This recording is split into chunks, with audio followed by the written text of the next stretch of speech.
We delved into the world of Vana'diel by being introduced to the sentient crystal and its living creations, the gods of Vana'diel. We also were told the mythical story of the creation of the world, the first real inhabitants of Vana'diel, and the fall of the very same race. But as you can remember from the last video, we were only introduced to the myth of our little MMO lore subject. I said before that we would delve into the real beginning of Final Fantasy XI, and I'm not that kind of person who would lie to you guys. So today, we're going to see how everything actually began, and separate the fictional facts from the fictional fiction. Well, if you know what I mean. I've recently researched much more of the lore to come up with theories that I'll explain after my little series of videos on the subject is at its end. I will also have a question for you, the viewers, to answer so that you yourselves can wrap your minds around the many mysteries of the Final Fantasy series and the many questions that I ask myself to keep my mind wanting more and more information. A little food for thought for you guys. Okay, so let's get started with your reasoning for watching this video in the first place. Let's jump into the history of Vana'diel and follow this story from beginning to end.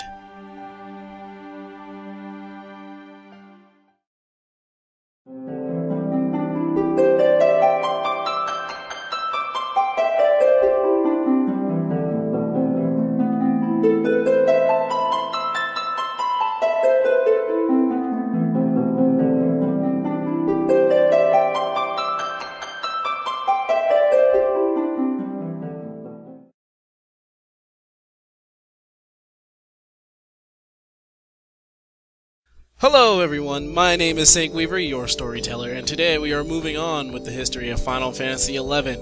I have also made it so instead of calling my videos Final Fantasy XI versus Final Fantasy XIV, I'm just going to call it Final Fantasy XI Lore to make it sound more precise and accurate, since we're not talking about Final Fantasy XIV at the moment. So, we know that the world was created by the gods, who were created by this one sentient crystal.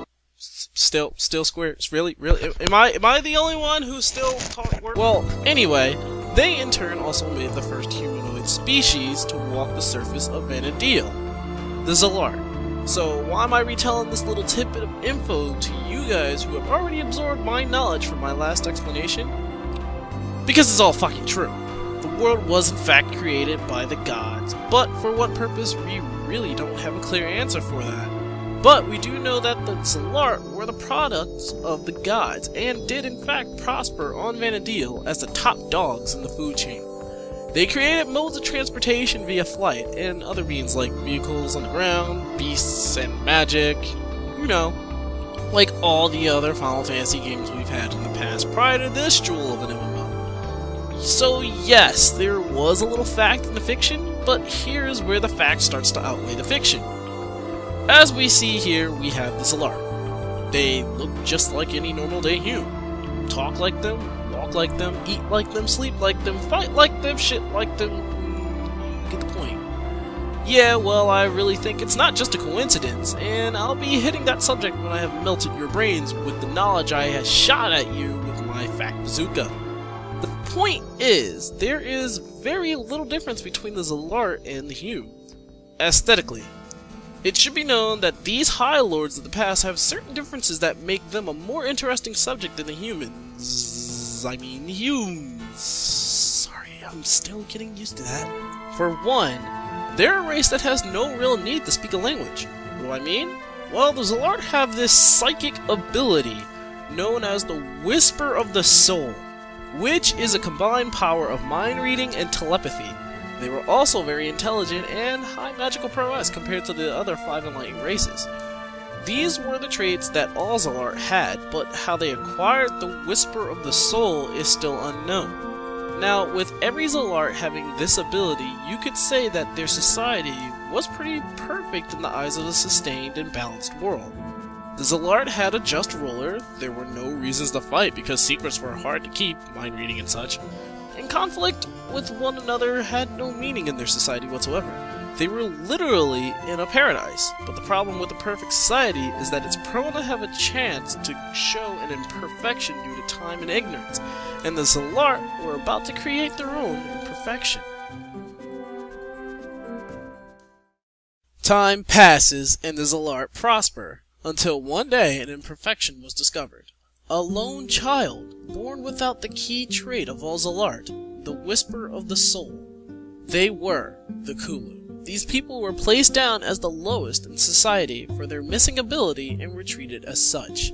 For years, the population grew to a point that the leader of the Zalart had the Kulu leave their great capital, Al-Tayu, so to fend for themselves and were left to die. Exiled from paradise, the Kulu, however, not only survived, but prospered living on their own. They created massive cities in the northlands of Saruda Baruda in their honor and founded their own form of magic from the avatars of the world, befriending and controlling the forces of nature. Seeing this, the Zalart king at the time then conquered the Kulu and subjugated them. He forced them to wear amulets, which gave the Kulu a one-sided ability of the Whisper of the Soul, which worked to have all their thoughts readable to the king of Zalart through the Eye of Altana. To secure his rule, he then had it so the gates to the capital would only open once every 100 years, so that a select few can come or leave the great city at a time. Like most societies who obtained power, the Zalart sought even more. The twin rulers Utnarch and Kamlanad started a mad crusade to not only achieve paradise, but to enter it. First, they constructed the flying city of Tulia. Then, for the power station, the Zalart created Fei Yin so the twin brothers could use it to take control of the gateway. Then, they constructed 3 massive pillars connected by a giant conduit, to which this day we call the Crag Andragorga's spine.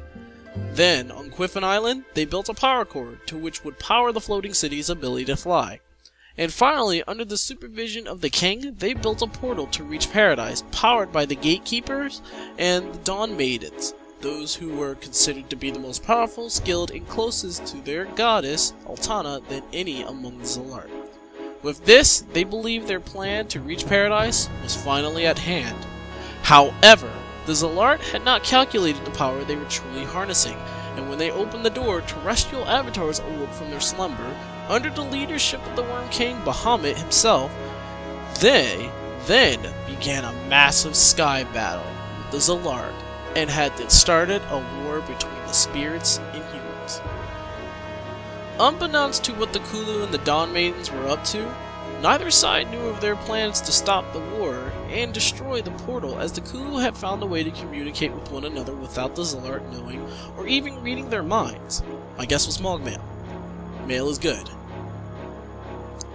Under the leadership of the gatekeeper, Yiv Noil, and the Kulu leader, Grab Itan, they overloaded the control center at Fei Yin and caused a massive explosion which almost destroyed the world. The backup power surged its way through the conduits, causing shockwaves the world over and killing an innumerable amount of lives throughout Vana'diel. The aftermath was horrible, as the lush and green forest of the Northlands were now a barren wasteland. The battle was over. Bahamut went missing, and the rest of the world started to fear he may return to cause an unsurmountable destruction across Vana'diel. As for the Avatars, one lone young boy made a deal with the Avatars, which would change the fate of humankind forever. With Bahamut now confirmed to have disappeared, all that is left now was the aftermath of destruction that came with this ordeal. The Kulu, who had survived, started to warp over time into the now malice and rage-filled Tomberries, the only remnants of the Kulu in the present day. The Dawn Maidens, dead from the explosion, were blessed with ghostly forms to protect their gatekeeper and possibly her reincarnations as well. And last, the great and powerful race of the Zalart were mostly killed in the blast, and just like their great capital, soon the surviving Zalart will fade into distant memories in ancient song, as though they were nothing more than legends and myth. It is here where the reign of Zalart meets in some timely end. This is where we end this chapter, guys, and for those who've stuck all the way through, well, good on ya. I'm glad to see that you share my curiosity for story and lore.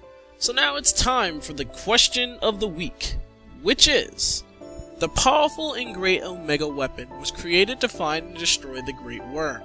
But why exactly? Who created Omega weapon? What is this Great Worm, and why hunt it down? And for my own curiosity, how many games have Omega weapon been in? This is a question for you guys, the viewers, to ponder for about a week. I'm actually looking forward to what you guys will give me for an answer, and at the same time, I'll also do research to find out the exact answers. Tune in next week to find out. Well, that's all the time I have for you guys, so take care, and remember, when playing awesome games like Tales of Symphonia or Rogue Galaxy, always remember that if it's known or unknown, the story will always be a great diving point to get into games, whether they're amazingly constructed or hilariously pitiful. But that's just my opinion, as a game chronologist. Wait, that actually sounds pretty good. Game chronologist. Did they take game chronologist yet? No?